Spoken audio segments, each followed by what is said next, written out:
시작해 보도록 하겠습니다.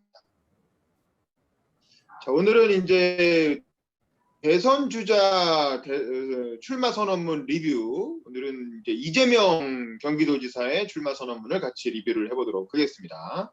자, 우리 김규명 씨부터, 김규명 씨 음소거 키시고, 자, 우리 이재명 지사의 대선 출마 선언문 어떻게 보셨나요? 좀 소감 얘기해 주시죠. 규명 씨? 네네. 들리시나요? 네, 네, 들립니다. 네. 사실 이재명 기사는 지금 그러니까 전에 지난주에 윤석열 후보를 해가지고 제가 참여하지 못했지만 그 다음으로 지금 여론조사에서 충분히 1, 2, 3위를 다투는 1, 2위를 다투는 후보이기 때문에 약간 기대치가 있었던 것도 있고 또 제가 알기로는 이재명 지사가 지금 아예 온라인으로만 유튜브로만 출마 선언을 했다고 하는데 그게 윤석열과 대조를 좀 주려고 그랬다고 들었어요. 그 점에서는 뭐 어제 코로나 시국이기도 하고 그동안 앞서서 많은 민주당 주자들이 뭐 사람들 불러가지고 연회관 빌려가지고 하는 거에 비해서는 오히려 깔끔하게 유튜브로 한 게 되게 좋았다라는 생각도 들었고요. 연설문이라기보다 그냥 정말 출마 선언하는 그냥 유튜브로 해서 좀 더 담백하고 그런 느낌이었는데 그게 좀 더 진정성 있어 보이고 그런 건 좋았던 것 같습니다. 그런데 내용적으로는 이재명 지사가 말할 수 있는 언론에서 이런 거 말할 것 같다라고 했던 내용들이 대부분 정한 것 같고 거기서 크게 벗어나지 않는 정도였던 게 인상 깊었고요.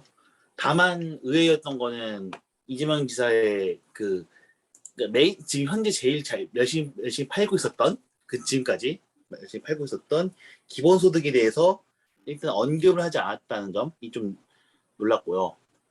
그 외에는 뭐 이재명 지사가 뭐 아무래도 이재명이라는 정치인의 캐릭터상 뭐 현재에 대해서 불공정하다고 막 얘기하고 그런 비판적인 거를 할 수 있는 게 자유로운 캐릭터이기 때문에 그런 걸 잘 살려가지고 선언문을 쓴 것 같습니다. 네, 이상입니다. 네, 알겠습니다. 다음에 민지용 비서님도 음소거 키시고 이재명 지사의 출마 선언문 어떻게 보셨는지 소감 얘기해 주시죠. 일단 출마 선언문이 텍스트에 오전에 돌았잖아요. 그리고 영상도 봤는데 일단 첫인상 영상 이게 다 만든 사람들이 왠지 다 아는 사람들일 것 같아서 뭐라 이제 악담을 하긴 그런데 예전에 이승만 대통령 그러니까 이 컨덴서 마이크가 있었잖아요. 이런 컨덴서 여기서 안 보이는구나. 컨덴서 마이크가 있었잖아요. 이런 거 컨덴서 마이크 때문에 어떤 느낌이 들었냐면은 이승만 대통령 하면 유명한 짤방 런승만으로 유명한 짤방 아시죠? 이렇게 포즈 잡고 이제 밑에 댓글로는 이제 글로는 국민 여러분 안심하십시오. 그 짤방이 생각나는 거예요. 분위기 컨덴서 마이크랑 분위기 때문에. 그래가지고 일단 분위기에서 좀 간좀하면서 시작을 했고 저는 못 느꼈는데 같이 들었던 주변 분들 말로는 박영선 서울시장 후보의 슬로건이 합니다 박영선이었거든요. 근데 왜 진 사람의 슬로건을 쓰냐는 거예요. 그러니까 2018년에 이재명 지사가 후보로 됐을 때 슬로건이 새로운 경기 이재명이었거든요. 그러면 자기가 이긴 슬로건을 그대로 써도 되잖아요. 새로운 대한민국 이재명 이런 식으로. 근데 왜 새로운 대한민국 이재명은 합니다 이재명이 왜 지는 사람 슬로건을 썼지라는 생각이 들었고 내용적인 면은 저는 예전에 우리 신성장학파 스터디에서 다뤘던 책 중에 21세기래. 김대중 씨의 대중경제론. 그러니까 김대중 대통령의 이름이 걸린 우리나라 진보 정치 세력의 경제학 공약집을 2021년에 다시 읽는 되게 올드한 느낌이 들었어요. 그래서 내용적인 면에서는 윤석열 전 총장보다 마이너스였던 것 같아요. 그러니까 앞으로 가는 게 아니라 뒤로 가는 느낌? 그리고 이제 이후에 뭐 이제 연설문은 아니지만 이후에 기자회견이라든지 토론회에서 여러 약점들이 노출되고 있는 게 아닌가. 이 지사님은 본인이 토론을 잘하신다고 이재명 지사하고 그 지지자분들은 지사님이 토론을 잘한다고 생각하시는데 아니지 않나요? 목소리가 크시고 자기 주장이 강하신 거 아닌가? 라는 생각이 드는데 예, 좀 전략 캠프에서 좀 톤다운을 해야 되지 않을까? 일단 뭐 지금 그 정답. 토론 상황은 좀 이따가 얘기하는 걸로 하고 네. 일단 첫 번째 질문에서는 선언문에 대해서만. 네, 선언문에 대해서만 대한 그렇게. 네. 21세기 대중경 21세기에 2021년에 다시 읽는 대중경제론이었던 것 같다. 너무 과거에 치중한 것 같다. 미래 비전을 네. 좀 많이 보여주지 못했다. 이런 평가시고요. 네. 자, 우리 박정훈님도 음소거 키시고. 자, 이재명 지사의 출마 선언문 한 15분 정도 영상으로 올라와 있는데 보시고 어떤 생각이 드셨나요? 저는 윤석열 후보 그 리뷰 때 말씀드렸던 것처럼 이재명 후보의 말은 진짜 구구절절 옳은 말이었습니다. 저는 그렇게 느꼈고요. 윤석열 후보는 지금 현재 대한민국을 말하고 있다면 이재명 후보는 이제 미래에 나가야 될 대한민국에 대해서 정말 옳은 말을 했던 것 같아요.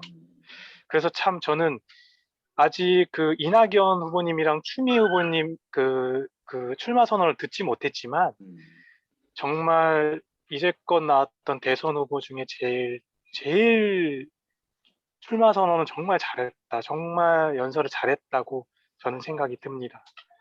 네. 그런데 뭐 지금은 뭐 대선 후보 그 리뷰에 관련돼서만 얘기를 하시니까 저는 또 토론에 대해서 또 거의 많이 반감된 부분이 있어서 그 부분에 대해서 말씀 안 드릴게요. 안 드리는데 그 출마 선언하고 나서 상당히 뭐 안동에서도 그렇고 많이 반감된 부분이 있어서 조금 아쉽고요. 그 출마 선언 관련의 부분에서 저는 그 말도 구구절절 다 맞았지만 그 영상에 본인이 이제 힘들었을 때 이렇게 적어놨던 글들이 있더라고요. 글들.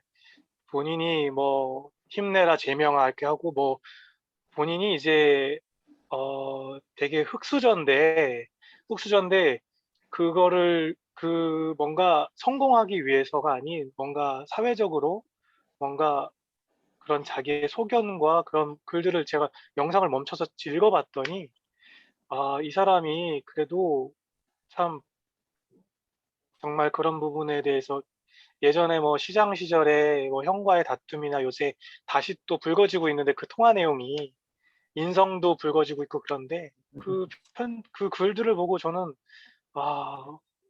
또 이재명 후보를 또 새로 보게 됐고 저는 아무튼 대체적으로 그 출마 선언은 정말 연설문 정말 잘 썼고 잘 발언했다고 저는 생각이 듭니다. 믿음이 갔습니다.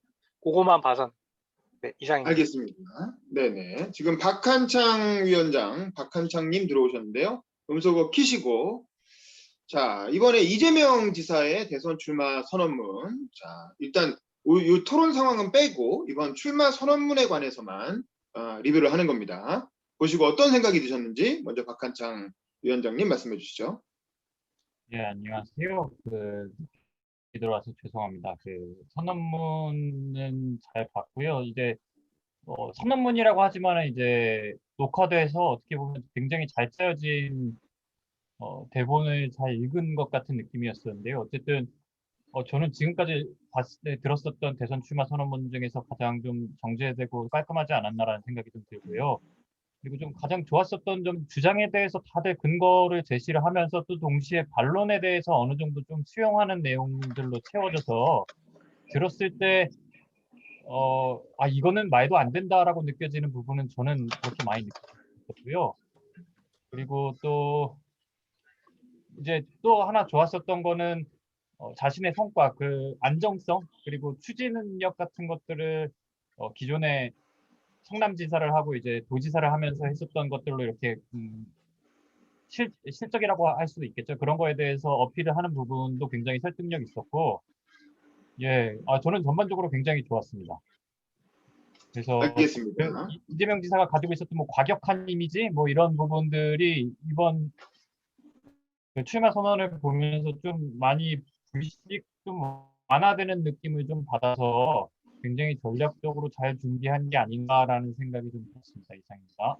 네, 그다음에 우리 임유진 씨도 음소거 키시고, 자 이재명 지사의 출마 선언문 어떻게 보셨는지 소감 말씀해 주시죠. 저는 뭐 이제까지 신랄하게 계속 비판하다가 약간 조금 찔리긴 하는데, 그냥 가감 없이 말씀을 드리면 저는 이제 다른 사이트별 반응이나 이런 것도 궁금해서 다 찾아봤거든요. 근데 이제 일단 제가 제 소감부터 그냥 빨리 말씀드리면, 저는 그냥 약간 전반적으로 좀 톤 다운 시키려고 되게 노력을 했구나. 그래서 좀 날카로움을 많이 잘라내려고 하다 보니까, 그래서 약간 카리스마는 좀 반감된 부분이 있는 것 같고, 오히려 그런 부분은 다른 출마 선언문 한 분들이 좀 파이팅이 넘쳤던 것 같아요. 근데 이제 좀 약간 설득시키고 이해시키고 이런 느낌의 출마 선언문의 톤앤 매너는 그런 식으로 간 것 같고, 근데 안타까운 거는 이제 그 사이트에서도 많이 이제 나왔던 부정적인 반응 중에 하나가, 억강부약이라는 단어가, 물론 그게 지금 예를 들면 뭐 베너지 디플로나 뭐 이런 경제학자들도 다 양극화를 언급할 때 사용하는 그런 방법론이 굳이 따지면 억강부약이라는 부분이 들어가는 건 맞는데, 이거를 너무 내세워 버리니까 좀 약간 뭐 옛날 뭐 사회주의나 뭐 좀 이렇게 좀 잘 사는 사람들이 듣기에는 너무 얘네가 나를 이 사람이 되면 나를 이제 괴롭히겠구나, 약간 이런 느낌이 드는 키워드인 것 같아요. 그래서 엄청 사람들이 반발심이 크고, 그래서 저는 이 단어 꼭 넣어야 되나 이런 생각이 드는 거예요. 그냥 차라리 뭐 양극화나 다른 단어로 돌려서 얘기하면 좋았을 것 같은데, 너무 이 단어를 고집하는 게 좀, 이건 버려야 되지 않을까? 그리고 어떤 사람들이 이거 가지고 갈라치기 선동한다고까지 얘기를 하거든요. 근데 저도 그래서 이 워딩은 버렸으면 좋겠고, 그 다음에는 많이 사람들이 언급하는 게 외교 부분하고 성장 전략 부분이 없다. 그러니까 외교 같은 경우 뭐 미중이나, 그러니까 뭐 한반도 뭐라 그랬지? 한반도 평화는 얘기했었어요. 예, 한반도 평화는 얘기했었는데 그 이상은 없었어요. 평화하고 뭐 동북아 중심 뭐 아무튼 그런 얘기는 했는데, 좀 더 체계가 잡혀 있는 그런 외교로는 아니었기 때문에 약간 전문적인 게 좀 떨어진 느낌이거든요. 그 부분이 저도 너무 아쉬웠고, 또 하나는 이제 성장 전략 같은 부분, 뭐 하태경님이나 윤석열님 그 두 분이 한 거에 대해서 좀 좋다고 저도 느낀 부분이, 앞으로 어떻게 성장하겠다고 하는 부분을 좀 약간 공부를 하는 느낌이 있었는데, 저는 이 지사가 지금 이 도지사도 해야 되고, 그리고 이제까지 버려놓은 것들이 너무 많아서 앞을 좀 근시안적으로 있는 상태가 아닌가? 라는 조금 걱정이 들더라고요. 그래서 그 부분은 조금 아쉬웠습니다. 네, 좋습니다. 저도 좀 말씀을 드리면, 저는 온라인으로 출마 선언한 거 굉장히 좋았다고 생각해요. 제가 2011년에 민주당 출입 기자할 때, 그때 문재인 대통령이 이런 식으로 온라인 대선 출마를 했었거든요. 그때도 굉장히 세련되고 멋있다는 느낌이었는데, 이제 그게 이제 그 유명한 이렇게 지금 청와대 의전비서관 하시는 그분 실력인 거죠. 근데 이제 그때는 국민이 함께 뭐 출마한다 이런 컨셉으로 해서 출마 선언문을 그 지지자들이 조금씩 나눠서 읽는, 그리고 문재인 대통령이 같이 딱 등장하는 이제 뭐 그런 형태의 출마 선언문이었는데, 한번 찾아보세요. 굉장히 세련되고 지금 비교해보면 굉장히 잘 만드는 거였더라고. 그 당시에는 저 출마한 사람이 많지가 않다 보니까. 요즘 하시는 분들하고 비교해보니까 굉장히 세련되게 잘 만든 거였어요. 근데 이제 약간 그런 느낌이 나게 만들어서 좋았고, 또 이게 시기가 비슷하게 윤석열 씨의 출마 선언과 겹쳤잖아요. 아무래도 지지율 1, 2위 후보니까 비교가 될 수밖에 없는데, 확실히 윤석열보다는 잘했다. 그건 확실한 것 같아요. 윤석열 씨는 너무 정치 초보라는 게 티가 나는 그런 출마 선언이었고, 내용도 이제 현 정권을 비판하는 데 그쳤고, 이제 뭔가 이렇게, 왜냐면 대선은 회고적 투표가 아니라 전망적 투표를 하기 때문에 미래 비전은 어느 정도는 말해줘야 되거든요. 현 정권을 비판하더라도. 근데 이제 그런 면에서 현 정권 비판하는 데에만 그친 연설이었기 때문에 상당히 좀 실망스러웠는데, 그에 비하면 이재명 지사는 그래도 조금 앞으로 어떻게 정부를 운영하겠다라는 그런 본인의 철학을 보여주는데 초점을 둬서 저는 그런 점은 좋았다고 봐요. 굉장히 차분하고 프로페셔널하고, 그리고 지금까지 우리가 리뷰했던 이제 출마 선언문 중에서는 가장 완성도가 높은, 가장 준비된 대선 후보다라는 느낌을 주는 이제 그런 선언문이었다라고 생각을 해요. 그리고 이 억강부약과 대동사회를 강조한 부분은 저도 이제 들으면서 딱 걸렸는데, 이게 이제 저는 이 억강부약이란 말을 어디서 처음 들었냐면 그 2012년 대선 때인가 김두관 씨가 경남도지사 버리고 처음 대선 출마했을 때 그때 억강부약이라는 얘기를 저는 처음 들었거든요. 그게 아마 논언가 맹장가 고전에 나오는 유명한 표현이죠. 그러니까 강한 사람은 좀 자소 억누르고 약한 사람을 이제 키워준다 뭐 이런 의미잖아요. 그러니까 그 당시에 이명박 정부였고 박근혜 정부까지는 보수 우위의 시대였기 때문에 진보 성향 대통령들이 억강부약을 얘기하는 게 굉장히 자연스럽게 받아들여졌어요. 그때는 너무 성장과 승자 우선주의, 승자 독식주의가 심했던 시대여서. 근데 지금 문재인 정부 4년을 5년을 지금 거치고 있잖아요. 지금은 이미 진보들이 하고 싶은 거 다 했어. 뭐 최저임금도 올려 12시간대도 해보고 뭐 소득주도 성장해보고 다 해봤기 때문에 지금은 사실은 억강부약이라는 말이나 뭐 복지국가를 만들겠다 뭐 이런 말이 이제 국민들한테 별로 어필하지가 않는 거예요. 특히 중도층에. 대선의 캐스팅 보트인 중도층에게는 별로 어필하지가 않는 말인데, 이게 이제 근데 이재명 지사 입장에서 그걸 포기할 수는 없는 거지. 왜냐면 본인의 출신 자체가 워낙 이제 이렇게 가난한 소년공에서부터 시작해서 여기까지 온 사람이다 보니까 이제 그게 본인이 정치하는 목적이고, 그러니까 이제 이거를 이제 뭐 인기가 있고 없고를 떠나서 본인의 어떤 근본적인 정체성이기 때문에 쉽게 포기하지 못했던 게 아닌가 싶은데, 그렇더라도 표현에서는 국민들한테 보여주는 건 조금 바꿀 수 있지 않았을까 이런 생각이 들고, 기본소득을 아예 얘기 안 한 건 아니에요. 뒷부분에 보면 기본소득이 한 번 나옵니다. 그냥 슬쩍 지나가듯이 스쳐 지나가듯이 기본소득 얘기를 싹 언급을 하고 넘어가요. 그러니까 아예 기본소득 얘기는 안 한 건 아닌데, 하지만 우리가 이재명 하면 떠올리는 그 기본소득에 대한 비중은 대폭 줄였다. 이번 선언문에서는 이제 그런 건 볼 수 있고, 그만큼 지금도 되게 논란이 되고 있잖아요. 기본소득을 좀 뒤로 빼고 싶은 거죠. 그다음에 이제 어느 정도 저성장 사회가 될 수밖에 없다는 점을 인정한 바탕 위에서 이 에너지 대전환과 디지털 대전환이라고 하는 이 두 가지 대전환을 얘기를 하거든요. 그걸 하나의 어떤 다음 정부의 조건으로 인정을 하고, 이걸 이 위기를 기회로 만들면 우리가 남들보다 반보 앞서가면 이제 반보 이렇게 위기를 기회로 만들 수 있다. 뭐 이런 얘기를 하고 있죠. 그래서 사람이 만든 문제는 결국 사람이 다 풀 수 있다. 이런 식으로 좀 긍정적인 메시지도 던지고, 그러면서 이제 그 얘기도 저는 귀에 들어왔는데, 그 있잖아요. 뭐 정책은 아이디어 경쟁이 아니다. 정치는 뭐 똑똑한 전문가 몇 명만 쓰면 얼마든지 정책을 만들 수 있다. 근데 그게 중요한 게 아니라 그거를 실제로 할 수 있느냐 없느냐가 중요한 거 아니냐. 그러니까 본인의 실천력을 강조하는 거죠. 그러면서 본인이 성남시장과 경기도지사를 하면서 뭐 공약 이행률이 90%에 달하고, 그러니까 이재명이기 때문에 할 수 있다. 그래서 이재명은 합니다. 뭐 이렇게 결론이 내어지는 거죠. 본인의 실천력, 지금까지 해왔던 어떤 성과를 바탕으로 실천력을 강조하는 걸로 이제 선언문을 마무리를 하고 있습니다. 자, 그래서 어쨌든 전체적으로는 저는 뭐 지금까지 나온 다른 대선 주자들의 거의 애드립에 가까운 그런 출마 선언문에 비하면 굉장히 정제되고 준비된, 그리고 본인이 전달하고자 하는 어떤 철학을 잘 전달한 선언문이나, 그러니까 이제 상대적으로는 굉장히 잘한 거죠. 상대 우위로는 굉장히 훌륭한데, 절대적 기준으로 보면 뭐 아까 말한 것처럼 외교안보 비전이 없다든가, 혹은 구체적인 성장 전략, 산업 정책이 없다든가, 이제 그런 점은 뭐 그냥 뭐 아쉽죠. 근데 이제 이분이 결국 참 성남시청 8년 경험과 경기도지사 4년 경험밖에 없기 때문에 외교안보를 해볼 일이 없는 거야. 또 국회의원이라도 했으면 뭐 통일이라든가 뭐 이런 상임위 활동이라도 하면서 또 외교 문제를 고민했을 텐데, 이게 뭐 그런 게 없으니까 외교안보 경험이 없을 수밖에 없죠.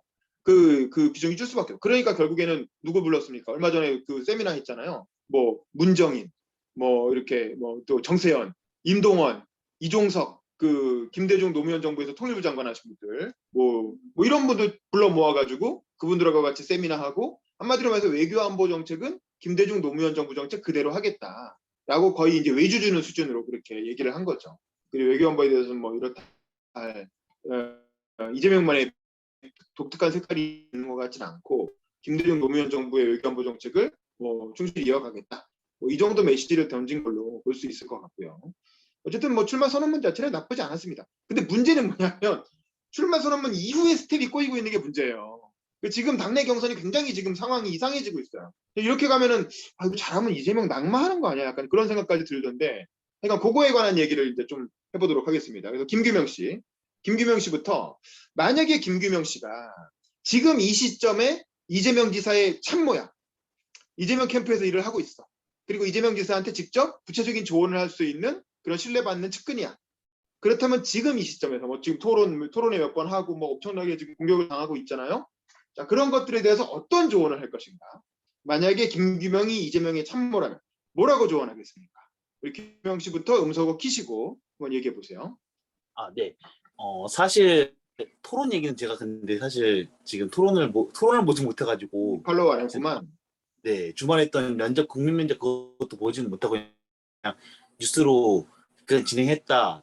그 이재명이 순위권에 없었다 이 정도만 봐가지고 사실 거기에 대해서는 코멘트 할 건 크게 없을 것 같습니다. 제가 그러니까 이게 이재명 지사가 뭐 그건 얼마나 그렇다 치고 망했길래 그러면 하여간 제가 하고 싶은 조언. 지금 이 시점에서 하고 싶은 조언. 네, 그거 외에 제가 그냥 성함 보면서 좀 아쉬웠던 점이나 혹은 말씀드리고 싶은 것 중 하나가 그리고 아까 억강부약 그 얘기 나와서 찾아봤는데 억강부약은 삼국지에 나온 얘기인데 개인적으로는 이 억강부약도 그렇고 대동세상 쓴 거는 이재명 지사도 50대이기 때문에 그냥 50대 분들의 그 문화 요소 중 하나가 밈 중 하나가 이런 삼국지나 이런 고전들을 언급하시는 게 그분들의 그 멋이기 때문에 뭐 그거는 세대적 그냥 특성으로 그린 거라고 생각을 했습니다. 네.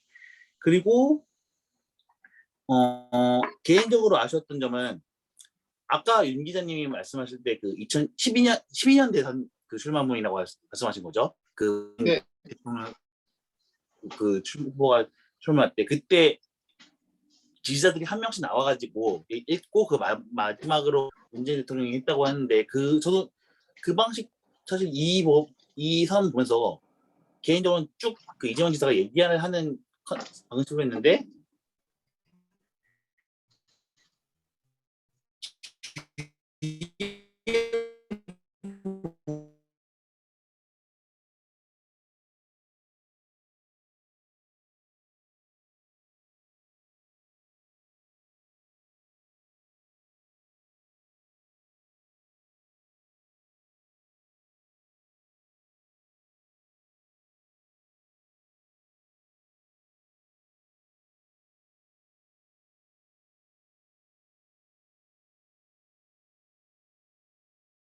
하고 있는데 그 부분에 대해서도 좀 같이 얘기하면 그 약간 선문에서 좀 느껴지면서 그 평등법이 그러니까 차별금지법이 물론 보수 쪽에서 안 좋은 기독교계의 반발이 있지만 그럼에도 불구하고 그냥 평등한 세상을 만들고 차별 금지하자는 거는 여론조사상으로는 되게 좋은 평가를 받고 있잖아요.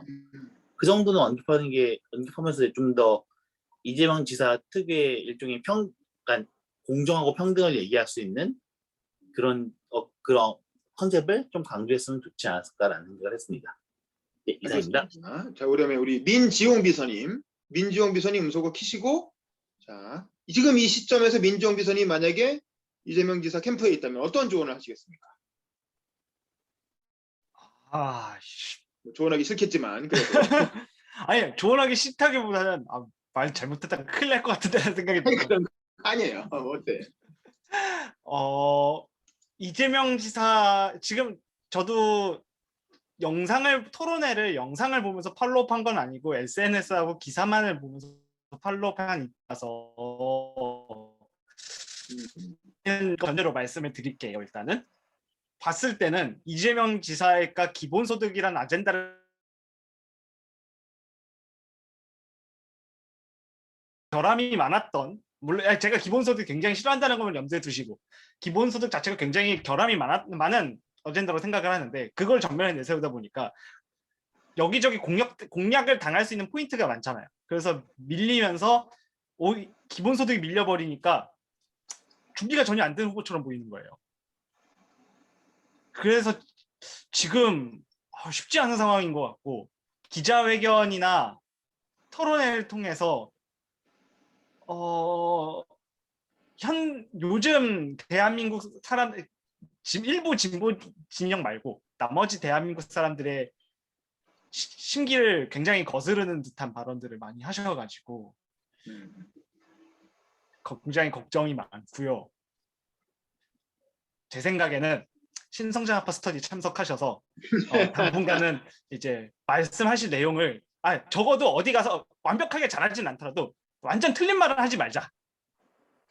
예, 라는 방향으로 말씀을 드릴 것 같고, 외교안보 쪽으로는 요즘 페북에서 아주 오늘 이제는 피렌체 시탄가에도 진출하신 우리 신태환 덕후님을 외교안보 참모로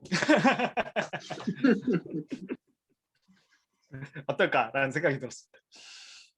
알겠습니다. 자, 다음 박한창 씨. 우리 박한창님도 음소거 키시고, 지금 박한창님이 만약에 이재명 캠프에 있어. 그래서 측근이야. 조언을 해야 돼. 자, 어떤 조언을 하시겠습니까?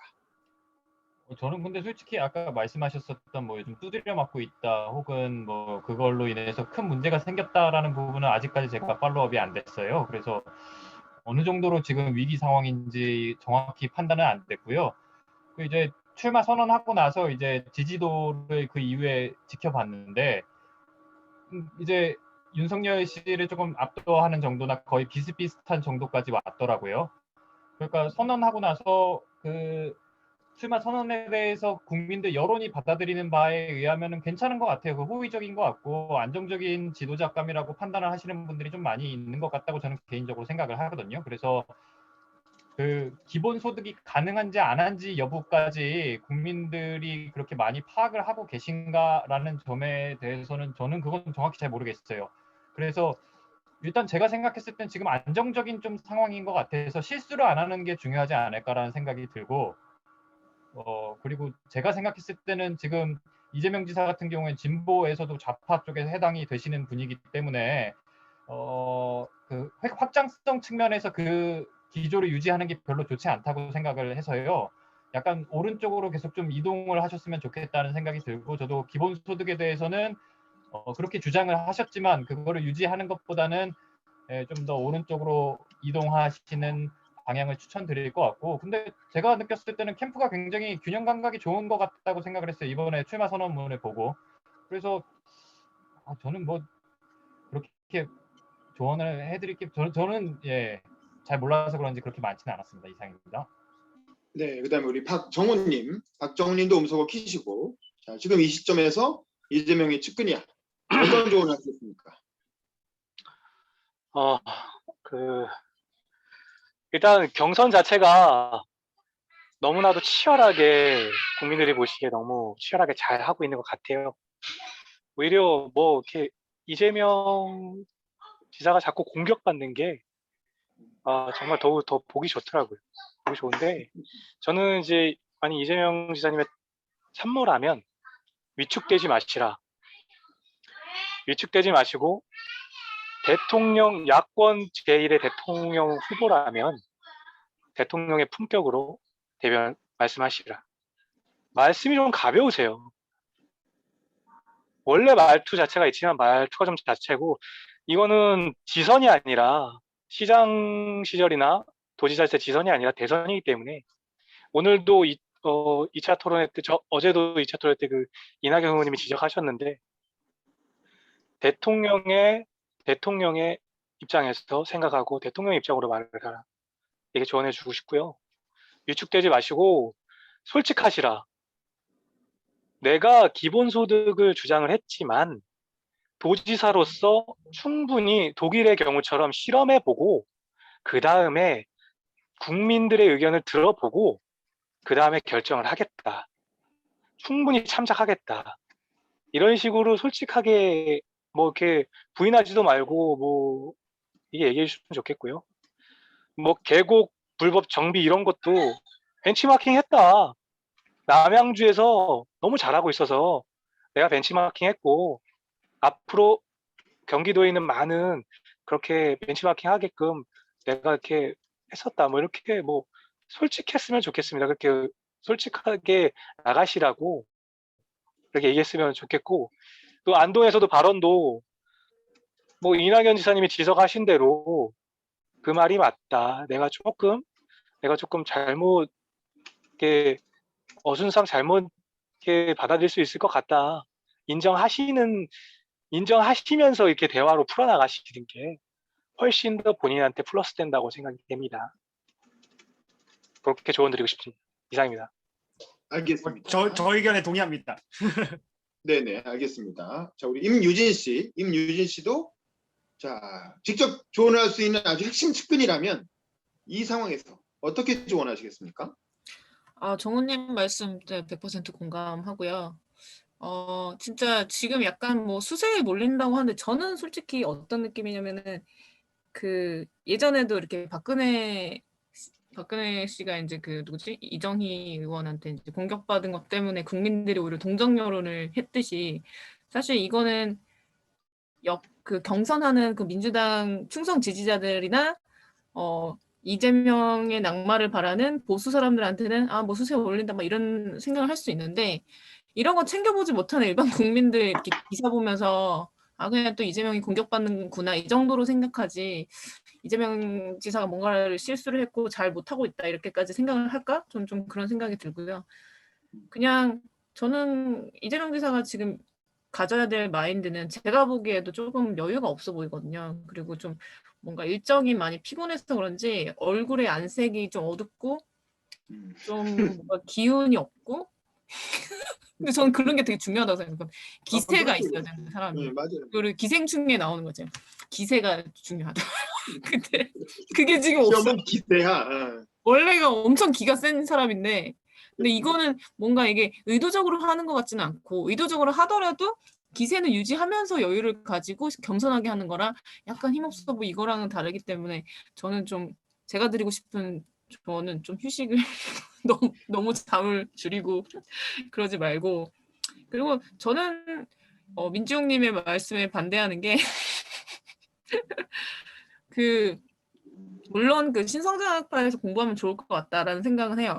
왜냐면은 이제 본인의 반대 의견도 듣고 그랬을 때 좀 더 본인이 방어도 할 수 있고 좀 더 균형 잡힌 시각을 가질 수 있을 것 같아요. 그리고 실제로 좀 거시적으로 보는 그런 관점에서는 분명히 이재명 지사가 저도 약간은 지금 이게 이 지사가 지금 아직 대선에 나갈 준비가 안 된 건가? 저도 가끔 이렇게 갸웃할 때가 있거든요. 근데 또 한편 드는 생각은 그 말고 다른 사람들이 뭐 예를 들면 뭐 이광재 씨나 이낙연 씨나 지금 이 지사보다는 조금 더 시간적인 여유가 더 많잖아요. 뭔가를 준비할. 그 사람들이 훨씬 더 탄탄하게 준비한 부분이 있는 것 같거든요. 제가 그 이광재 씨가 토론에서 발언하는 거 보니까 잘 하더라고요. 그러니까 출마 선언문 때는 정말 엉망이었는데 대답을 정말 잘하더라고요. 그래서 저분들이 뭐 준비를 많이 하긴 했구나 싶은데 저는 이광재는 뭐 사퇴해버렸잖아요, 근데. 네 그렇긴 하죠. 그렇긴 한데 그것들을 뭐 다 가져간다고 했을 때 그렇다고 그 실천력이 없는데 저게 그대로 될까? 그냥 말뿐이지 않을까라는 생각에 저는 이 생각이 다른 국민들도 많은 국민들도 그렇게 생각하지 않을까? 저는 그렇게 생각합니다. 네. 알겠습니다. 지금 김보라님 좀 늦게 들어오셨는데 김보라님도 그 이번 선언문 어떻게 보셨는지 하고 그거에 더해서 지금 상황에서 이재명 지사한테 어떤 얘기를 해주고 싶은지 그것까지 묶어서 같이 얘기하시죠. 네, 안녕하세요. 방금 전까지 좀 회의가 있어 늦어서 너무 죄송합니다. 저는 이재명 지사님 그 영상 보고 일단 뭐 코로나라서 이제 뭐 비대면으로 그렇게 영상을 만드셨던 거는 굉장히 좀 높게 평가했었고요. 다 이제 뭐 방역 이거 신경 쓰라고 하면서 다 정치인들 사람들 엄청 많이 모으고 이렇게 했는데 어쨌든 이재명 지사는 그렇게 하지 않아서 좋았고 그 헌법 내 1조로 시작한 것도 저는 굉장히 좀 무게감 있게 저는 좋게 봤고요. 엄중하고 어쨌든 두렵고 무거운 마음으로 섰다라는 뭐 그런 것들이 느껴져서 그것도 그렇고 뭐 막 이렇게 강하게 할 줄 알았는데 오히려 더 이렇게 그 1위 후보다운 좀 안정감 있고 좀 이렇게 차분하게 한 것도 좀 전략적으로 그렇게 한 게 아닌가 싶었고요. 뭐 저는 이제 어쨌든 지금까지 저희가 봤을 때 뭐 굉장히 이렇게 문제만 계속 이렇게 나열한 분들, 그러니까 뭐 비전이나 이런 거 없이 혹은 비전만 제시하고 뭔가 대안은 없었던 후보들도 많았는데, 네, 저는 뭐 어쨌든 출마 선언문 자체는 이제 최근에 뭐 토론이나 이런 모습들과는 별개로 이제 출마 선언문 자체는 저는 뭐 준비된 뭐 후보이다라고 생각은 했지만, 예, 뭐 생각은 했었고요. 근데 좀 좀 그런 억강부약 이런 말들, 좀 대동세상 이런 얘기는 좀 안 했으면 좋겠다라는 말씀을 드리고 싶고, 억강부양 특히 이제 네 너무 그런 거는 되게 위화감이 드는 이야기이고, 이게 악한 것과 이제 강한 것은 다른 건데, 뭔가 그런 반칙이나 특권을 없애는 것으로 오히려 가지,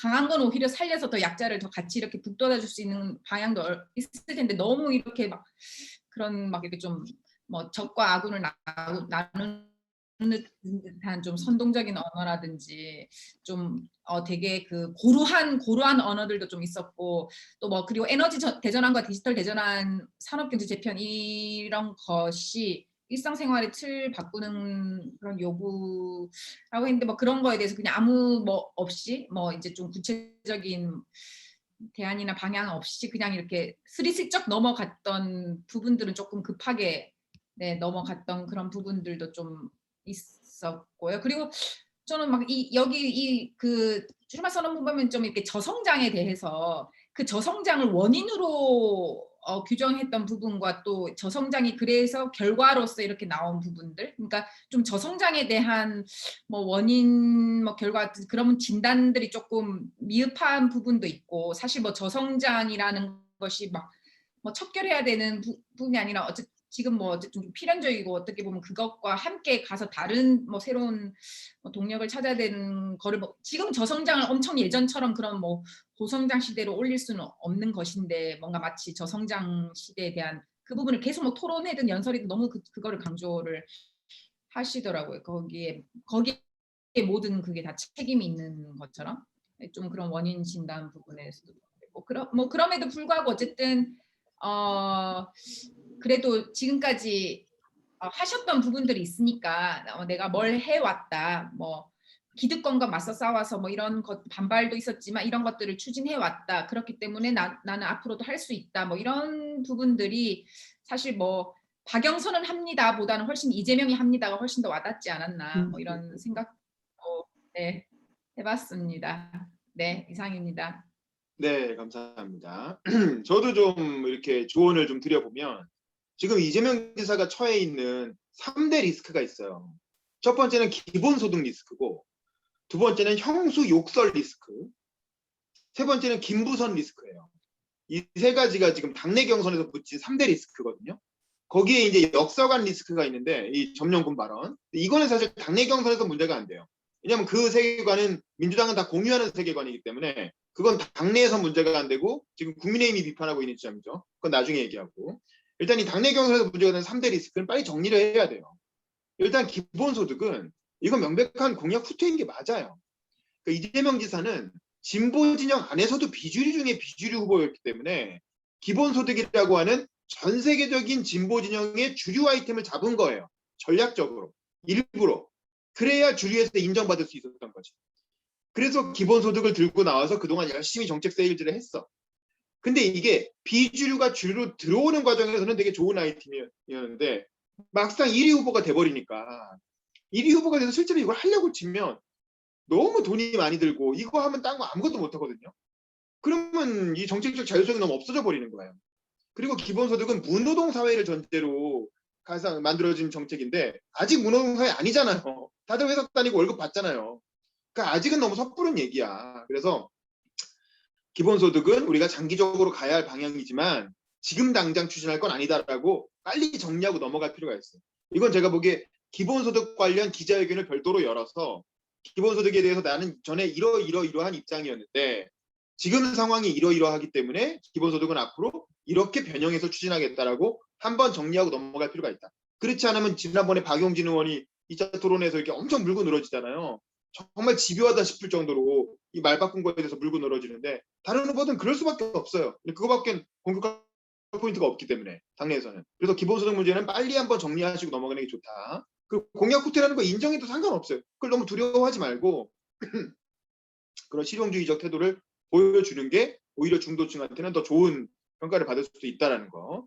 그 생각이 들고 형수 욕설 리스크는 잘 대응하고 있어요. 형수 욕설 리스크는 처음부터 바로 상황 설명하고 100% 인정하고 팩트고 내 인격이 부족해서 그렇다라고 사과하고 하지만 이건 어머님에 관련된 문제였기 때문에 과거로 돌아간다 하더라도 어떨지 모르겠다. 인간적인 호소까지 효심의 기반. 뭐 그건 뭐 그 이상 어떻게 할 수가 없죠. 그리고 그거에 대해서는 네티즌이나 그 댓글 반응도 나쁘지 않았어요. 그거는 받아주는 분위기였거든. 그래서 이제 형수 욕설 리스크는 그 노선을 그냥 그대로 갖고 가면 될 것 같고 지금 제일 잘못하고 있는 게 김부선 리스크예요. 어떻게 했냐면 지난번 2차 토론 어제였죠. 정세균 총리가 김부선 그 여배우 관련해서 또 물어보니까 계속 물어보고 있잖아요. 지금 토론을 할 때마다. 그러니까 내가 바지라도 또 벗어야 되겠습니까? 이렇게 얘기했단 말이에요. 그것 때문에 난리가 나가지고 아니 대통령이 지금 대통령 되겠다는 사람이 2등인 사람이 1, 2등 하는 사람이 바지 벗겠다는 게 뭔 소리냐고요. TV 토론 나와서. 근데 그게 어떤 맥락인지는 아시죠? 왜냐하면 김부선 씨가 이재명 씨의 중요 부위에 뭐 큰 점이 있다. 뭐 이렇게 얘기하니까 바로 병원 달려가가지고 이렇게 신청검사 받았잖아요. 그래서 없다고. 그래서 그렇게 해가지고 해결됐다고 생각을 하는 거야. 이재명 지사는. 근데 아니거든요. 그렇게 해결 안 되고 그 기사 안 본 사람도 많고 그 상황 모르는 사람도 많아요. 그러면 이거를 한 번은 명확하게 정리하고 넘어갈 필요가 있다. 자꾸 질문하지 말라고 할 게 아니라 지금 당내 경선에도 이렇게 질문 나오는데 본선 가면 질문 안 나오겠어요? 윤석열이 안 물어보겠어요? 어차피 본선 가면 또 나올 문제예요. 그러니까 당내 경선에서 정리하고 넘어가는 게 좋습니다. 그 이제 크게 두 가지 방법이 있어요. 하나는 김혜경 여사랑 같이 부부가 같이 공동 기자회견을 하는 거야. 그래서 김부선 씨와의 불륜 인정. 실제로 젊었을 때 잠깐 방황했다. 하지만 김혜경 여사가 근데 하지만 그건 과거의 남편이 방황했을 때 일이고 지금 우리 부부 사이에 아무 문제 없다. 이건 우리 부부 사이의 어떤 사생활의 문제다. 그리고 그분께는 정말 사과드린다. 뭐 이런 식으로 이게 이제 클린턴 힐러리 방식이잖아요. 그렇게 남편의 불륜 사실을 그냥 쿨하게 인정하고 하지만 우리 부부는 용서했고 더 이상 문제 삼지 않겠다. 그리고 그로 인해서 피해 보신 김부선 씨한테 미안하다. 이러고 그냥 넘어가는 거야. 그러면 이게 리스크가 있지만 지금 한국 사회, 2020년대 한국 사회라면 어느 정도 그냥 받아들여 넘어갈 수도 있어요. 왜냐면 이미 다 그 사실로 알고 있기 때문에. 근데 그게 아니라 김부선 씨가 허위 주장하는 거라는 기존 입장을 그대로 유지하실 거면 그냥 그렇게 얘기하면 돼요. 이건 나는 그렇게 말한 이거는 김부선의 허위 주장이고 나는 절대 인정할 수 없다. 나는 그런 사실 자체가 없다. 라고 하고 그냥 김부선 씨에 대해서 소송을 제기하는 거죠. 이건 명예훼손이기 때문에 더 이상 뭐 용납할 수 없다. 이분 개인적으로 지금까지는 뭐 정신이 좀 이상하신 것 같아서 봐줬는데 이런 식으로 계속 얘기하시는 거는 이건 우리 부부에 대한 심각한 명예훼손이라 더 이상 용납할 수 없고 소송을 제기해가지고 철저하게 이렇게 민형사상 책임을 묻겠다.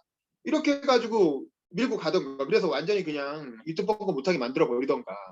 근데 지금 최악의 대응을 하고 있어요. 최악의 대응은 뭐냐면 인터넷 찾아보라 이거야. 나는 더 이상 그거 입에 올리기 싫으니까 인터넷에 이미 기사가 나와 있으니까 인터넷 찾아보세요. 이렇게 얘기하는 건 정말 최악의 대응입니다. 그렇게 하면 그거 보는 시청자들은 뭔가 있나 보다 이렇게 생각하게 돼요. 뭔가 이렇게 꿀리는 게 있으니까 저렇게 말 못하는 거 아니냐 이렇게 생각하거든요. 그러니까 이건 피해갈 수 없는 이슈야. 그러니까 지금 이 순간 한 번은 정확하게 입장을 정해서 털고 넘어가셔야지. 이거를 뭐 어떻게 또 김부선이 살아있잖아요. 계속 얘기하고 떠들 텐데 김부선 이분 어떻게 먹을 거냐고. 이제 와서 어떻게 할 수도 없잖아요. 이미 공개된 인물인데. 그래서 그거는 확실하게 저는 그냥 전자의 방식을 택하는 게 맞다고 봐요. 사실 그대로 솔직하게 다 인정하고 사과하고 그리고 이제 부부 사이의 문제이기 때문에 양해해달라라고 하고 넘어가면 저는 이 정도 상황에서 국민들이 다 이미 알고 있는 사안이라 크게 문제 안 삼고 넘어갈 수 있는데 이렇게 되면 혹시라도 나중에 대통령 돼도 문제입니다. 이렇게 되면 5년 내내 계속 따라올 거예요. 그래서 저는 빨리 해결하고 넘어가시는 게 좋겠다라는 생각이 들고 저는 TV 토론 보면서 어떤 느낌이 들었냐면 다른 후보들이 정말 집요하게 이재명을 공격하거든요. 그 기본소득 문제도 그렇고 여배우 사생활. 저는 정세균 총리 같이 점잖은 분까지도 그 여배우 사생활 물어보는 거 보면서 박용진은 말할 것도 없고 박용진은 마치 어떻게 하냐면 4년 전에 이재명 후보가 문재인 후보를 공격하던 방식으로 똑같이 그렇게 공격하더라고. 그때 이재명이 그랬거든요. 문재인 후보한테 예 아니오로 대답하라고. 뭐 사드 배치 이런 거 곤란한 문제 말 바꾸기 하니까 예 아니로 대답하라는 건 마치 검사가 취조할 때 하는 말이거든. 근데 이제 그런 식으로 문재인을 공격해서 그때 친문 지지자들이 이재명에 대해서 아주 학을 띈 거예요. 그리고 엄청난 반감을 가지게 된 거야. 근데 지금 박용진이 이재명을 몰아붙이는 방식이 딱 그런 방식이에요. 이게 뭐냐면 당내 같은 동지라는 동지애가 없는 거야. 얘가 같은 우리 당의 동지고 같은 당의 어떤 그 친구라는 거 프렌드십이 없어. 그러니까 마치 야당이 여당을 공격하듯이 그렇게 아주 집요하고 날카롭게 끈질기게 몰아붙이는데 저는 이건 박용진 의원한테도 마이너스가 된다고 봐요. 같은 당내에서 이렇게까지 하는 거. 근데 이제 그것도 이해를 하는 건 이재명 자체가 문재인을 그렇게 공격했었고 그다음에 이제 이재명도 문재인한테 그런 프렌드십이 없었던 거지 그 당시. 그리고 이제 왜냐면 국회의원 한 적도 없고 당내에서 뭘 같이 한 적이 없잖아요. 그냥 당 외곽에서 그냥 성남시장하고 경기도지사하고 뭐 이런 거니까. 그래서 이제 이분이 민주당 내에서 참 민주당의 리더로 자리 잡기가 참 어렵겠다 이런 생각은 들어요. 그래서 지금이라도 당원들과의 같은 당내 지도자들과의 어떤 좀 그런 감정적인 정서적 교류가 좀 필요하겠다 이런 생각이 들었고 이제 그런 것들에 대해서 근데 이제 그 이재명 지사가 어렸을 때부터 어떤 그런 받은 상처도 많고 뭐 이런 분이잖아요. 그래서 그런지 이 욱하는 그 성질 머리가 있어. 그러니까 바지 벗겠다 이런 얘기가 나오는 거예요. 아마 내 생각에 그동안 쌓인 스트레스가 그 말로 팍 폭발을 한 거지. 근데 이제 그거를 잘 이렇게 옛날에 인터뷰도 말고 이렇게 이어폰 빼버린 적도 있고 막 그렇잖아요. 그러니까 이제 그 성질 머리가 이게 자꾸 이런 극심한 스트레스 상황에서 튀어나오는 거거든. 그거를 본인이 스스로 머리는 좋은 분이니까 그걸 스스로 인식을 하고 어떻게든 그걸 잘 컨트롤 하셔야 돼요. 그거 컨트롤 못 해내면 대통령 못 되십니다. 그래서 그 부분을 좀 신경 써서 그러니까 좀 웃어 넘길 수 있잖아요. 예를 들면 박용진이 막 그렇게 막 달려들면 박 의원님 같은 당내에서 꼭 이렇게까지 하셔야 됩니까? 우리 같은 동지 아닙니까? 그러면서 그 부분은 제가 나중에 차분하게 한번 설명하는 기회를 꼭 가지겠습니다. 이번엔 그냥 넘어가 주시죠. 뭐 이런 식으로 좋게 넘어가면 되잖아. 웃으면서. 그렇게 해가지고 대인배의 품어로 그걸 품어 안아야지. 그거에 대해서 똑같은 수준에서 같이 이렇게 취급받으려고 하고 성질 부리고 이러면 안 된다. 그러면 그건 굉장히 위험한 거고. 그 다음에 이제 그렇게 해서 경선을 일단 이기고 나면 막 이제 컷오프 뭐 이재명이야 뭐 컷오프는 당연히 넘어가는 거고 결선도 가실 거 아니에요? 다만 결선은 해야 될 것 같아요. 그러니까 1차 투표에서 50% 넘을 것 같진 않아요.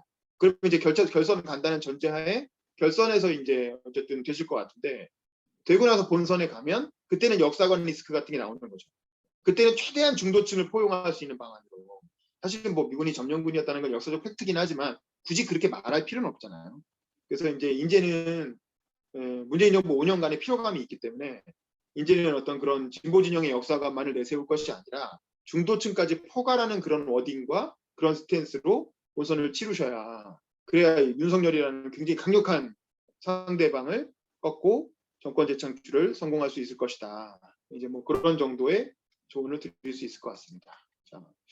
그리고 또 하나는 기본소득은 이제 철수했으니까 후퇴시켰으니까 기본소득이 아니면 뭐 그러니까 이재명 표 경제정책이 다른 게 나와야 되는 거죠. 그거는 성장 전략 그리고 산업 전략 제가 맨날 얘기하는 신남방 정책 2.0 뭐 이런 거 있잖아요. 근데 그런 식으로 뭔가 이재명이면 할 수 있는 그런 새로운 성장 전략을 제시하셔야 됩니다. 그거는 지금 캠프에서 빨리 공부하셔가지고 준비하고 계셔야 될 것 같아요. 본선 끝나고 한번 짜자잔 경선 끝나고 발표할 수 있게끔. 자 여기까지 하고 그 소감 듣고 마무리하겠습니다. 자 우리 김규명 씨부터 자 오늘 리뷰 한번 해봤는데 어떻게 생각하세요? 뭐 어떤 생각이 드셨습니까? 뭐 소감 혹은 뭐 지금이라도 더 하고 싶은 얘기 있으면 마저 하시고요. 네. 개인적으로는 아까 지금 그 약간 대응 얘기할 때 그 사실 그 이재명 지사 기자님이 이재명 지사의 개인사적인 그 뭐 욕설 논란이라든가 혹은 김부선 논란이라든가 그 리스크 그 둘을 언급하셨는데 저는 솔직히 제가 이재명 지사를 그렇게 지지자가 아니었기 때문에 근데 그 주위에서 보면은 제 주위 사람들 보면은 그 리스크를 감안하고 보통 지지하는 거거든요. 그거 다 했지만 뭐 어때? 라는 느낌? 혹은 했네. 그러고서 인정하는 모습이 되게 인간 같네. 우리 싸나기 같네. 이런 식으로 생각하고 지지하는 그 케이스들이 있어서 오히려 아까 그 이자님은 좀 더 그거를 좀 온건하게 그 해결해야 된다라고 하는 스타일인데 그게 이재명 지사의 캐릭터랑 그렇게 맞나라는 생각이 좀 약간 들었고요. 너무 약간 이재명 지사 캐릭터랑 확실히 그 오히려 그 바지 벗는다 그런 스타일이 좀 더 맞는 것 같은 느낌이 드는데 근데 이거는 그 대선이라는 건 결국 그런 캐릭터를 죽여가면서도 뭔가를 해야 되는 점이 있으니까 그 지점에서는 좀 맞다고 생각하고요. 그리고 그 해방 그 점령군 그러니까 안도에서 말하는 그뭔 말인가 생각하니 해방군 점령군 그 발언을 말씀하시는 것 같은데 네네. 사실 네 그게 개인적으로는 그러니까 앞서서 윤지용 비서님이 말씀하신 것처럼 이재명 지사가 지금 외교안보 정책 전략이 없으니까 우리 신태환 덕후님 그분을 확실히 영입하는 게 좋을 것 같다는 생각이 드는 것 중 하나가 저는 아까 대동세당 얘기도 그렇고 억강부약 그 얘기도 그렇고 이 전체적으로 이재명 지사도 결국은 50대 한국 아저씨들의 아저씨들이 갖고 있는 인식론이나 세계관적인 그런 부분이 있어서 미군이나 그런 건 그런 점령군들은 나쁜 사람 그리고 우리는 아직 해결하지 못한 그런 인식론이 좀 있는 것 같은데 저는 개인적으로 그러니까 그게 아까 임 기자님 말씀하셨지만 당내 경선에서는 어쨌든 그런 분들의 그분들의 우리가 옛날에 과거에 NL이라고 부르던 그런 분들의 지지를 얻기도 좋은 것 같고 또 당내 경선에서 크게 문제가 되지 않다 하더라도 조금 그러다 보니까 좀 전체적으로 좀 부러지는 느낌이 있어요. 그러니까 약간 좀 더 그게 시대정신이 20년 전, 30년 전에는 젊은 정신이었는데 이제는 20년, 30년 지나버린 정신이 되어버려서 좀 더 리버럴한 느낌의 워딩이나 이런 게 좀 나와줬으면은 좋지 않을까. 아니면 아예 좀 더 포퓰리스트적인 워딩? 중국에 지금 중국에 대해서 언급 없으니까 중국에 대해서는 한다던가 평화를 위해서 중국도 강하게 압박하겠다 이런 얘기를 한다거나 아니면 아싸리 좀 더 트럼프처럼 큰 남북 정상회담을 다시 한번 해보겠다. 북미 정상회담 다시 추진해보겠다. 이런 식의 그런 얘기를 좀 했으면 좋을 것 같다는 생각이 들었습니다. 네, 네, 개인적으로 알겠습니다. 이재명 지사 같은 경우에는 주위에서 지지하는 사람들도 많게 있고 제 개인 저 주변에서도 그래서 좀 많이 기대도 하는 건데 그런 만큼 리스크가 확실한 사람이기 때문에 그 리스크 관리를 좀 잘해가지고 어쨌든 1, 2위 달리는 보니까 좀 멋진 경쟁, 그러니까 깔끔한 경쟁이 됐으면 좋겠다는 생각을 하고 있습니다. 이상입니다. 네, 알겠습니다. 민지용 비서님 소감 얘기해 주세요. 임유진님하고 박정원님 소감 말씀하신 분을 많이 공감하고요. 기자님과 이제 김보라님께서 얘기해 주신 부분들도 잘 들었고 이제 다른 김기명님하고 박한창 위원장님 얘기하신 분도 잘 들었고요. 이재명 지사님께는 예전에 작년 전공의 파업 때 풀컨디션 최대집이라는 드립 하나 있었잖아요. 그 드립이 생각나네요. 좀 일정 많이 줄인다고 지지율 내려가는 거 아니잖아요. 일정 좀 줄이시고 풀컨디션 이재명으로 매일같이 언론과 유튜브에 등장하셨으면 좋겠다는 생각이 듭니다. 알겠습니다. 우리 박한창 위원장도 음소거 키시고 소감 얘기해 주세요. 저는 오늘 시간이 굉장히 유익했었는데요. 저는 대선 출마 선언만 듣고 그 사이에 토론 뭐가 있었는지 정확히 잘 모르고 있었는데 오늘 그 내용을 듣고 굉장히 그간의 내용들이 파악이 잘 됐고요.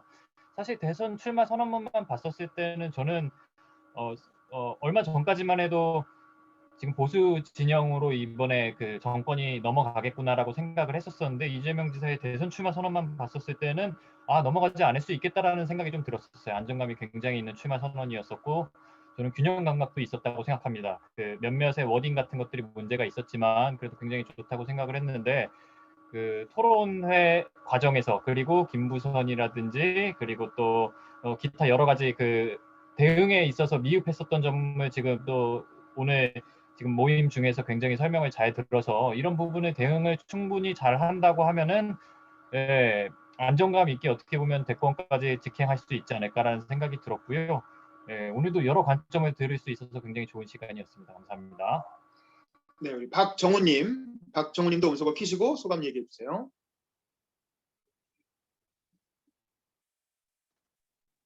네. 너무 유익한 시간 보냈고요. 다른 분들 의견 잘 들었습니다.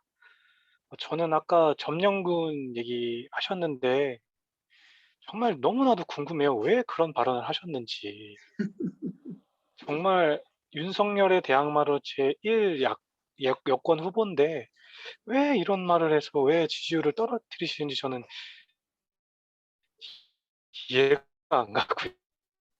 뿌리 깊은 지지율 가치관인 거지 뭐 역사관이. 네? 실제로 그렇게 생각하는 거예요. 뿌리 아니, 깊은 가치관. 학술적으로는 맞는 말이긴 한데 그거를 굳이 대선 후보인데 그런 발언을 해서 지지율을 떨어뜨릴 필요는 없다고 생각하거든요. 네, 맞아요. 전략적으로 왜 그런 말을 해서 왜 그런지 저는 이해가 안 가고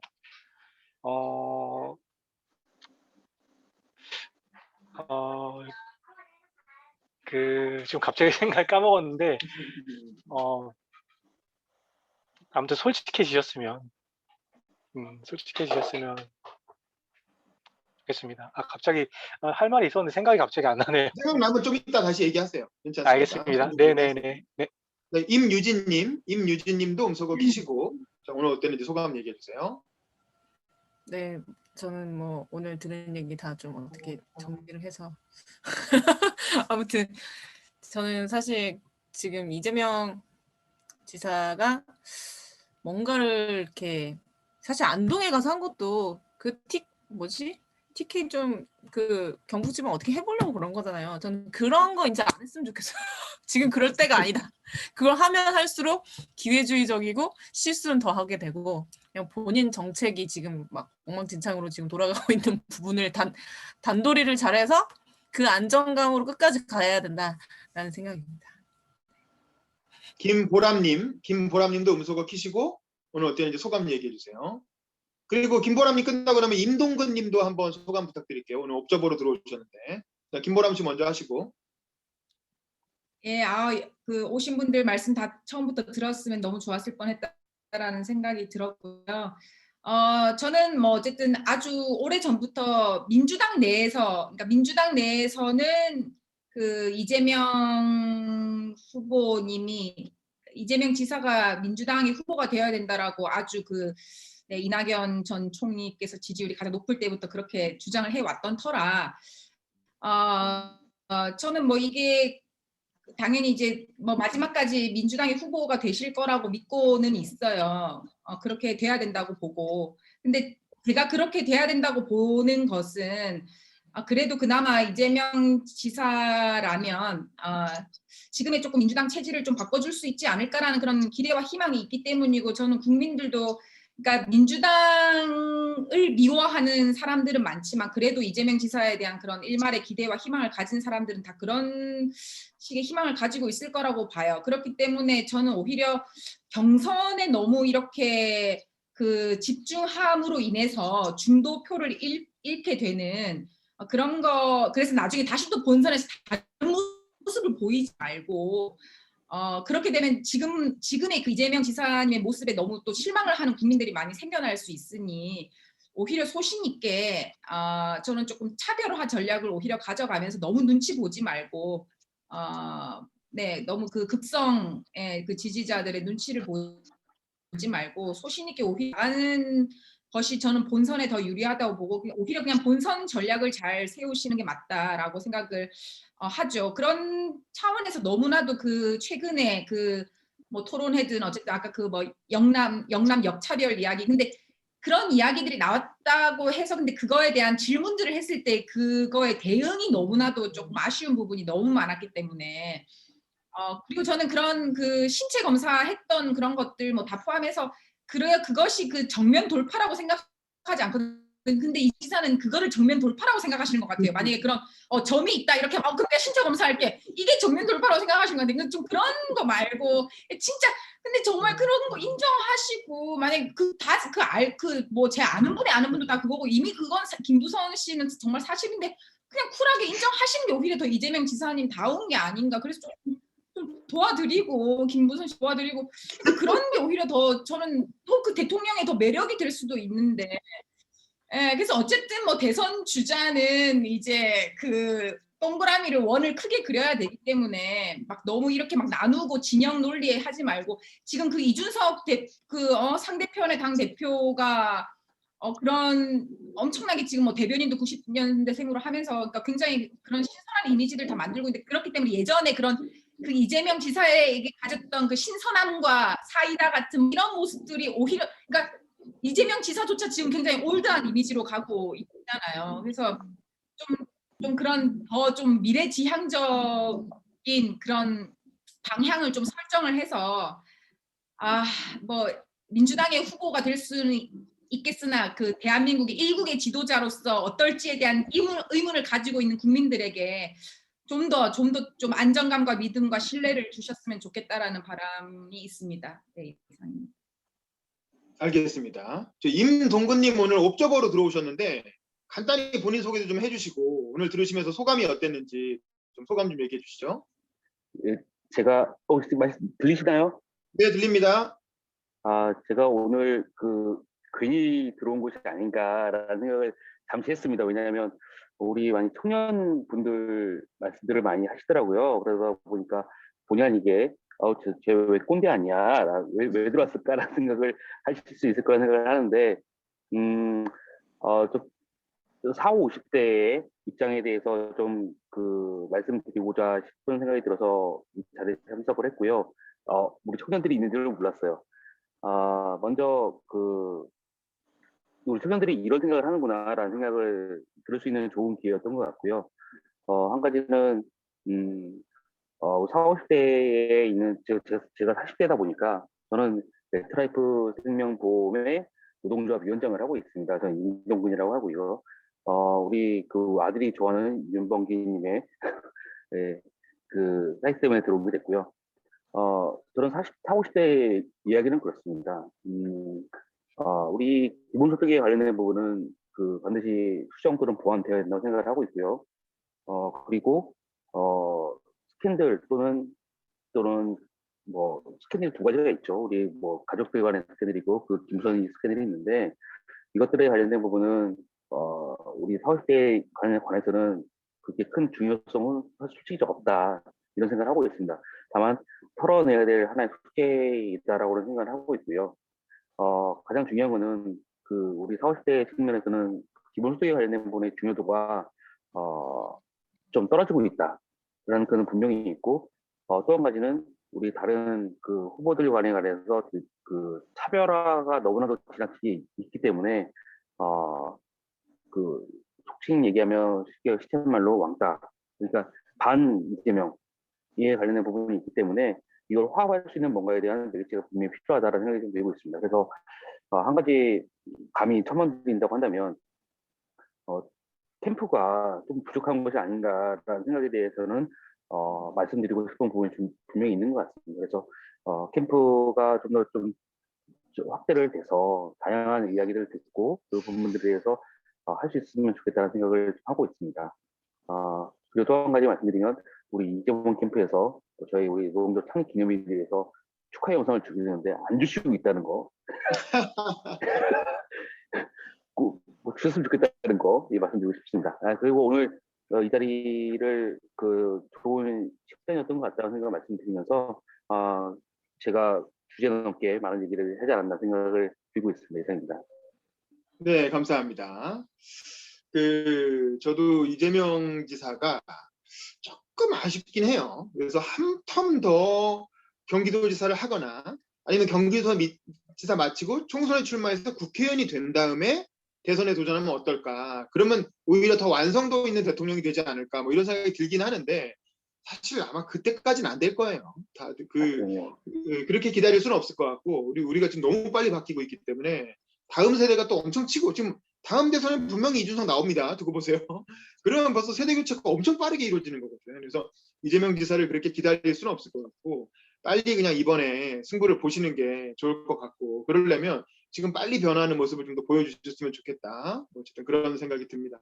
그러니까 그건 그렇고 오늘 저도 재밌었고 다음 주에는 저희가 화요일 밤마다 이걸 하잖아요. 그 다음 주 화요일 밤에는 어제 출마 선언을 했죠. 이낙연 전 총리의 대선 출마 선언문을 리뷰를 해보도록 하겠습니다. 뭐 그 다음에는 뭐 김두관, 뭐 윤희숙, 뭐 이렇게 좀 추미애 뭐 지지율 낮은 분들 좀 남아 있는데 그분들을 할지 아니면 묶어서 한꺼번에 할지 요거는 좀 생각을 해볼게요. 근데 어쨌든 다음 주 화요일 이낙연 대표까지는 그냥 단독으로 하는 걸로.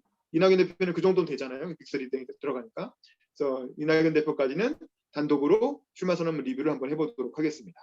자, 오늘 모임은 여기까지 할 텐데 우리 사진 한번 찍고 마치도록 하죠. 자, 화면 잠깐 봐주세요.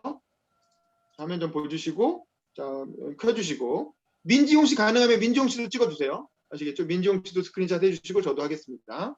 자, 앞에 보시고 하나, 둘, 셋. 자, 지용 씨도 하셨나요? 네, 저도 됐어요. 수고하셨습니다. 네, 저도 네, 됐어요. 수고하셨습니다. 자, 오늘은 여기서 마치도록 하겠습니다. 고생하셨어요. 고맙습니다. 빠이빠이. 감사합니다. 고맙습니다. 네, 감사합니다. 수고하셨습니다. 네. 감사합니다. 좋은 밤 되세요.